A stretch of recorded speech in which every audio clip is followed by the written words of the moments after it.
Hi friends, నేను మీ దత్స. ఈరోజు మన వీడియోలో డెడ్ హ్యాండ్ అనేటువంటి రష్యా రూపొందించినటువంటి వ్యవస్థ ఏంది, సో ఈ పెరిమీటర్ ఎలా పనిచేస్తుంది, ఇది ప్రపంచంలోనే అత్యంత ప్రమాదకరమైన ప్రతీకార వ్యవస్థ. జనరల్గా మనం బతికుండగా ప్రతీకారం తీర్చుకుంటాము, కానీ ఈ రష్యన్స్ ఎట్లా రూపొందించినట్టుని వాళ్ళ దేశం మొత్తం నాశనం అయిపోయిన తర్వాత కూడా వాళ్ళు ప్రతీకారం తీర్చుకోవడానికి ఒక వ్యవస్థను ఏర్పాటు చేసుకోవడం జరిగింది. 1980 ఆ కాలంలో, అంటే కోల్డ్ వార్ సమయంలో రష్యా అంటే సోవియట్ యూనియన్ ఈ వ్యవస్థను ఏర్పాటు చేసుకోవడం జరిగింది. అది ఇప్పటికీ యాక్టివేట్లోనే ఉంది. అయితే జనరల్గా నాటో కంట్రీస్ కావచ్చు, అమెరికా కావచ్చు, రష్యాకు ప్రధానమైనటువంటి శత్రువు అన్నమాట. సో ఇన్ని నాటోలో ఇన్ని దేశాలు ఉన్నప్పటికీ, అన్నిటికంటే పవర్ఫుల్ అమెరికా ఉన్నప్పటికీ, మరి రష్యా చూస్తే ప్రపంచం ఎందుకు అడిగిపోతుంది, ఎందుకు భయపడుతుంది అంటే, సో ఈ డెడ్ హ్యాండ్ అనేటటువంటి ఒక వ్యవస్థ అనమాట.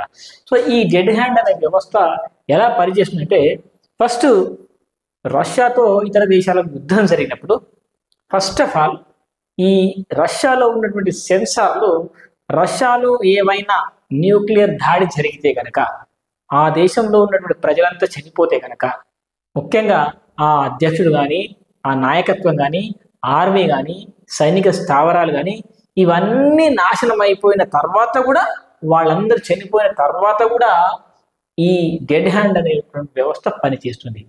జనరల్ వాళ్ళు బతుకుండగా యుద్ధాలు చేస్తారు, బై మిస్టేక్ వాళ్ళంతా చనిపోయినా అస్సలు ఆట ఇప్పుడే మొదలవుతుంది అన్నమాట. సో ఈ వ్యవస్థ ఎలా పనిచేస్తుందంటే, ఆ దేశంలో ఉన్నటువంటి నాయకత్వం మొత్తం చనిపోతే, ఆ దేశంలో ఏదన్నా అనుకోని హీట్ అంటే వేడి, అంటే ఏదైనా అనుభవం జరిగితే సడన్ గా ఉష్ణోగ్రత అనేది ఈ దేశంలో పెరిగిపోతుంది. సో దేశవ్యాప్తంగా ఉన్నటువంటి రాడార్లు, సెన్సార్లు దాన్ని గుర్తిస్తారన్నమాట. ప్రపంచంలో అత్యంత పవర్ఫుల్ సూపర్ కంప్యూటర్స్ రష్యాలో ఉన్నాయి.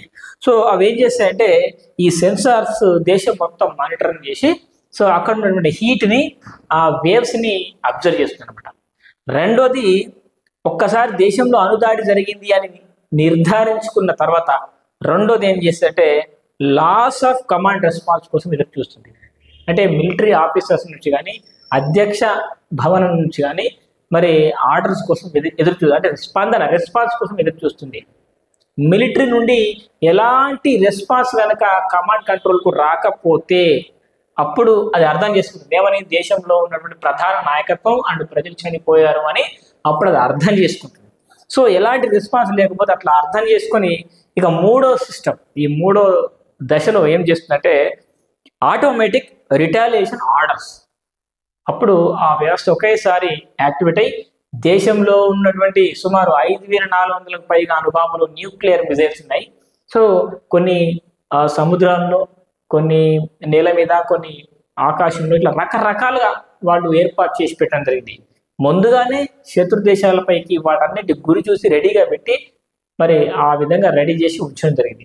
సో ఒక్కసారి ఆ దేశంలో ఉన్నటువంటి కొన్ని వేల మిసైల్స్కి ఒకేసారి కమాండ్ కంట్రోల్ నుంచి ఆర్డర్స్ వెళ్ళిపోతాయి. సో మన దేశంలో ఉన్న నాయకత్వం చనిపోయింది, ఇక మనం అసలు పని ఇప్పుడే స్టార్ట్ చేయాలని చెప్పేసి దేశంలో ఉన్నటువంటి అన్ని వ్యవస్థలకు ఒకేసారి న్యూక్లియర్ ఆర్డర్స్ పాస్ చేసేస్తుంది. సో ఈ కమాండ్ కంట్రోల్ అనేది దేశంలో ఉన్నటువంటి అన్ని న్యూక్లియర్ మిసైల్స్ని యాక్టివేట్ చేసి ఒకేసారి ఆర్డర్స్ పాస్ చేస్తుంది. ఇక నాలుగవ దశ ఏంటంటే, దేశంలో ఉన్నటువంటి ఎక్కడెక్కడో ఉన్నటువంటి మిసైల్స్ ఒకేసారి అటు యూరప్ కంట్రీస్లో, అంటే నాటో దేశాలపైకి, అమెరికా పైకి విపరీతమైన బాంబుల వర్షం కురుస్తుంది అనమాట. అది కూడా నార్మల్ బాంబులు కాదు, న్యూక్లియర్ మిజైల్స్. అవన్నీ మామూలు స్పీడ్ కాదు, హై స్పీడ్, ధ్వని కంటే సుమారు 20 రేట్ల కంటే స్పీడ్. అంటే ఎలాంటి రాడార్ వ్యవస్థలో కూడా చిక్కనటువంటి డిఫరెంట్ ఒక కొత్త వ్యవస్థ. మరి అంత హై స్పీడ్లో ఈ న్యూక్లియర్ మిజైల్స్ అన్ని పోయి ఇతర దేశాల మీద పడిపోతాయి. సో దీన్ని బట్టి మనం అర్థం చేసుకోవాల్సింది ఏంటి, రష్యా వాళ్ళు చనిపోయిన తర్వాత కూడా ప్రతీకారం తీర్చుకోగలరు అని ప్రపంచానికి తెలియజేయడం కోసమే ఈ వ్యవస్థని అప్పట్లో ఏర్పాటు చేయడం జరిగింది.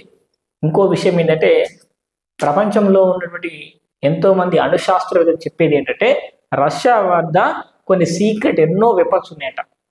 అంటే ఇది కూడా ఇన్ఫర్మేషన్, మనకు తెలిసిన ఇన్ఫర్మేషన్, గూగుల్లో, వికీపీడియాలో ఉన్న ఇన్ఫర్మేషన్ ప్రకారమే ఇది ఇప్పుడు నేను చెప్పినటువంటి ఇన్ఫర్మేషన్ అంతా. ఇంకా మనకు బయట ప్రపంచానికి తెలియని ఎన్నో ప్రమాదకరమైనటువంటి వ్యవస్థలు ఉన్నాయి. ఎందుకంటే ఎలాంటి జిపిఎస్ వ్యవస్థలు కూడా దొరకకుండా వీళ్ళు కొత్త ఒక జిపిఎస్ వ్యవస్థను ఏర్పాటు చేసుకున్నారు వీళ్ళు. సో వీళ్ళు స్పేస్ వార్ కూడా చేయగలరు. సో అంత ప్రమాదకరమైనటువంటి వెపన్స్ ఉన్నాయి. అంతెందుకు, వాళ్ళ దగ్గర 7 రకాల మనకు తెలిసినటువంటి 7 రకాల వెపన్స్లలో కింజాల్ అనే ఒకే ఒక ఆయుధాన్ని మాత్రమే, మిసైల్ని ఉక్రెయిన్ పైన యూజ్ చేశారు. 1-2 సార్లు యూజ్ చేశారు అంతే. అంటే ఇంకా ఎన్నో ప్రమాదకరమైన ఆయుధాలు వాళ్ళ దగ్గర ఉన్నాయి, వాటిని ఉపయోగించలేదు. అంటే పిచ్చుకు మీద బ్రహ్మాస్త్రం దేనికి అని చెప్పేసి రష్యా ఉక్రెయిన్ మీద చిన్న చిన్న ఆయుధాలు, పాత ఆయుధాలు మాత్రమే వాడింది అంతే.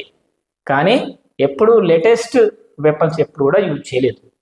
అంటే ఈ విధంగా రష్యా దగ్గర అమెరికా, నాటో దేశాల కంటే ప్రమాదకరమైనటువంటి మిసైల్స్ ఉన్నాయి. సో అందుకే రష్యా చూస్తే ప్రపంచం మొత్తం ఎక్కడ కలిసిపోతుంది. సో ఇది పరిస్థితి. కాబట్టి రష్యా వాళ్ళ దగ్గర మరి ఇన్ని ప్రమాదకరమైన మిసైల్స్ ఉన్నప్పటికీ వాళ్ళకి తెలుసు, మేము చచ్చిపోతే మేము ఉట్టే చచ్చిపోము, ప్రపంచం మొత్తం నాశనం చేసి పోతాము అని చెప్పేసి అది వాళ్ళ ఫీలింగ్. అంటే ఒకవేళ వాళ్ళ పాలసీ ఎట్లా ఉంటుందంటే, యుద్ధం కనుక జరిగితే మొదటి దెబ్బ మనదే అయి ఉండాలి అన్న రీతిలో వాళ్ళ ఆలోచన విధానం ఉంటుంది. సో రష్యా మనకు మిత్ర దేశం, ఎన్నో సందర్భాల్లో మనకు హెల్ప్ చేసింది అనమాట.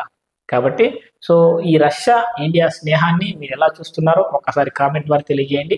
సో ఈ వ్యవస్థ గురించి మీరు ఏమనుకుంటున్నారు అనేది మీ అమూల్యమైన కామెంట్ని మాకు తెలియజేసి మన ఛానల్ని సబ్స్క్రైబ్ చేసుకోండి. Thanks for watching. బాయ్.